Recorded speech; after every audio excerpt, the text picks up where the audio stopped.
Hi, I have this Panasonic RQ-J70F, and I got it off eBay, and the person I got it from did a little bit of work on it, and then I did a little bit more work on it, and it's actually now in really good shape. And since I couldn't find any information about these, I thought I'd just put up a little video kind of explaining what we'd done between us and how we got it really working quite well. It's from 1983. And it's pretty basic. You know, you've got a metal and normal tape position, and then there's a separate radio tuner, which I don't have, so that's, you know, not very important. So I'll clear this away. I actually, by the way, got this from my friend, because I made him custom cassettes. This one's from the game Hunt Showdown, and I wanted something he could play him on, and unfortunately, because of the Canada Post strike, I could only get things that were available via UPS, because the one that I ordered him from Japan, well, that's stuck in Japan. Stuck in Japan. There we go. So, I already removed the screws from this. You can see that getting this apart is kind of difficult. It just gets caught up on this corner here, but the insides are pretty robust, so that's not too big of a deal.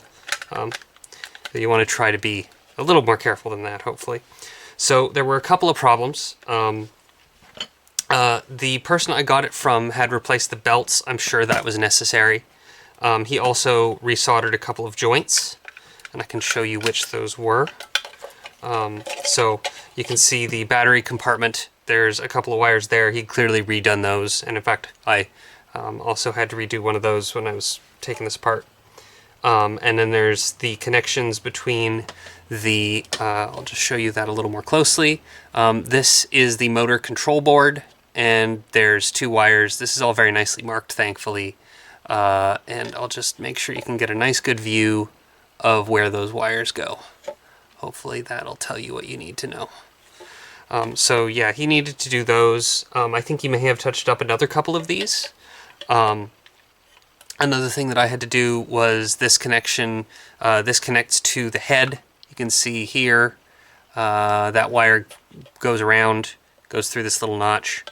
It was quite noisy after I'd done my repair, and I found that this had come loose. So this grounding wire needs to be soldered right there. So that's important. So that's the stuff that he'd done. You can see the belts are very, very easy to access. You just take this board off, and they're right there. So that's good. What I was finding was happening when I got a hold of it was that it firstly had pretty bad flutter, which is not good. And also, it would not rewind. It would fast forward sometimes, but rewind, there was just no torque there. And I also found that very often it would just like not move at all. Excuse me. Like the motors would just, it would just not turn sometimes. And there was a specific place that you had to hit really hard, which was right here. I tapped this really hard and then it would start working again. And and the other problem I had is that the sound was really bad, really crackly, and only coming out of one channel if I remember correctly.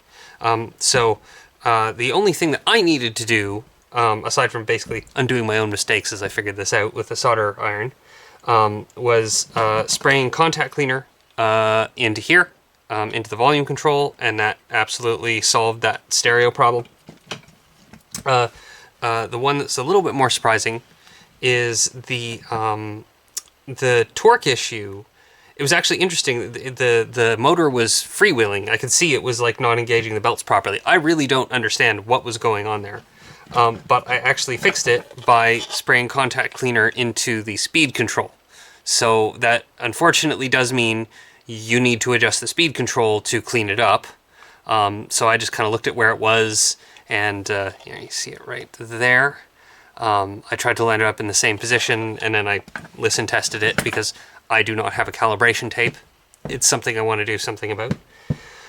And yeah, those two things completely solved the rewind problem, the fast forward problem. The speed is a lot better. It's not perfect, but something like this was never going to have perfect flutter characteristics, even from the factory. I don't know what it was like from the factory, but, you know, it was never going to be ideal. This discoloration, by the way, wait, no, let me show you this stuff, because don't use this. Okay. Yeah. I got new contact cleaner. This Motormaster contact cleaner, don't use this on any plastics that you don't want to blemish. It ruined my keycaps because I got some spray on my keyboard. And that's why the inside all looks like this. So I've ordered more of my regular CRC stuff, so, you know, screw Motormaster. So I'll just quickly demonstrate that it works. I do find that sometimes I still need to sometimes it'll not run and I just have to give the cassette a little bit of a tap. But this should, hopefully... come on. Oh. Battery wasn't in place. There we go. And she's working. And that's fast forward. And that's rewind. So that rewind, that was completely non-functional. And doesn't this cassette look cool? Yeah. So... Oh, right. I just flipped it over. Obviously that wasn't going to work, was it? Yeah, so we can see she's working just fine. So if you have one of these, or you find one, it's very easy to repair. Like, as long as none of there's a couple of chips in there you might not be able to replace, but it's mostly discrete components, it's very, very easy to get apart. So this, to me, is one of the more repairable cassette players I've ever encountered. I don't have tons of experience, but this was pretty easy. So I hope that's useful to somebody, and at least, hey, you got to look at a neat little cassette player.